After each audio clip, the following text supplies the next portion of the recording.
May nakapuna doon sa Honda Navi natin tungkol dito sa mga welding na to. Ayan o. Ang pangit naman kasi talaga. Ang pangit talaga ng pagkaka-welding. Kahit pa paano may konting alam din naman tayo sa pag-welding. Pero hindi ako perfect ha. Yung spot ko, ganyan din. Sa mga veterano ang tawag dyan, nagtata.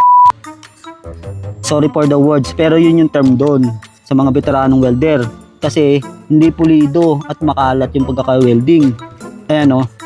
Hindi kasi talaga siya pulido. Natakpan lang siya ng pintura kaya nagmukha siyang malinis. Pero kitang-kita at pansin na pansin talaga na hindi maayos yung pagkaka-welding. Hindi TIG weld ang ginamit.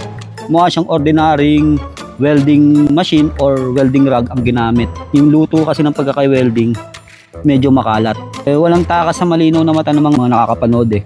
Nung nakuha ko kasi to, yun din kagad na napansin ko. Tignan nyo dito sa may footrest. Ito. Oh, di ba? And also, may mga part na kinakalawang. Ayan o. Ayun sa loob. Ayan. Ayan sa may kickstart. And hindi lamang yan na napansin ko rito.